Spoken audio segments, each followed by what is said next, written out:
Good day mga kudoks, kamusta na po kayo? Ako nga pala si Dr. Win at isa akong doktor, isa akong pediatrician sa Pilipinas at ngayon ako ay nagtatrabaho bilang isang pediatrician dito sa United Kingdom. Pero ang video ko po ngayon ay hindi tungkol sa pagiging doktor dito sa abroad, kundi ang narinig ko pong balita kung saan merong namatay na isang 10 taong gulang na lalaki pagkatapos ito ay magpatuli. So, sa limitadong impormasyon na narinig natin sa balita, ay dinala itong batang lalaki na ito ng kanyang magulang sa isang lying-in clinic para magpatuli.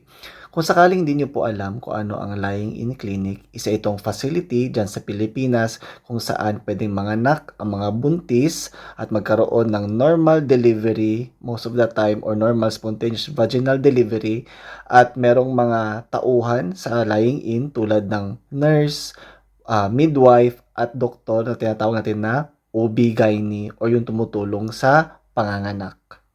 So base nga sa mga ulat at may mga shinare na mga screenshots kung saan nag-usap ang mga magulang at ang tauhan ng naturang lying-in kung saan merong mga conversation nga na ganito yung binigay na dose ng or ibibigay na dose ng anesthesia sa bata at meron ding mga conversation na sinasabi doon na isang doktor ang gagawa ng procedure pero meron ding ibang side sa balita na nagsasabi na maaaring hindi totoo ang doktor at maaaring sobra ang nabigay na anesthesia sa bata.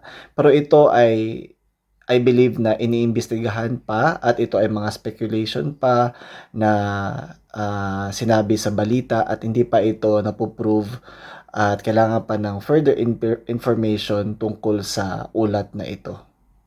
So alam po natin na ang circumcision or tuli ay napakasimpleng procedure po lamang at kadalasan wala namang mga complication masyado after ng anesthesia. Ang common lang siguro na complication na alam ko after magpatuli ay mayroong tsansa na magkaroon ng infection. Pero napaka-rare na may mangyaring ganito kung saan namatay ang isang pasyente pagkatapos ituli.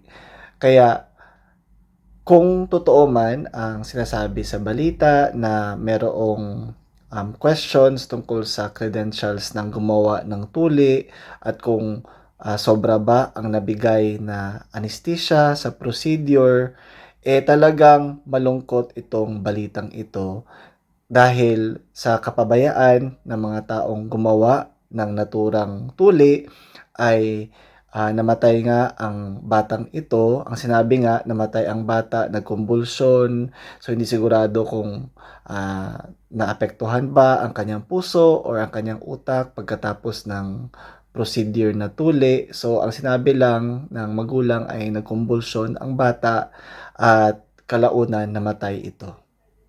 Isa-isahin natin ang possible na pwede nating makuha na lesson sa balitang ito. So I think ang unang lesson na pwede nating matutunan sa balitang ito ay siguraduhin po natin na kung dadalhin po natin ang ating mahal sa buhay, tulad nito, kung dadalhin po natin ang ating anak para magpatuli, ay siguraduhin po natin na ang gagawa ng tuli ay isang qualified na healthcare personnel or kung doktor man ito, siguraduhin nyo na registered ang doktor sa PRC or sa Professional Regulation Commission. Maaari nyo namang i-search ang pangalan ng doktor sa online, sa PRC website para masiguro po natin na totoo nga po na doktor ang gagawa ng procedure. At tungkol naman sa pangalawang aspect na may sinasabi nga na baka sumobra nga yung ginawang or yung binigay na anesthesia sa bata.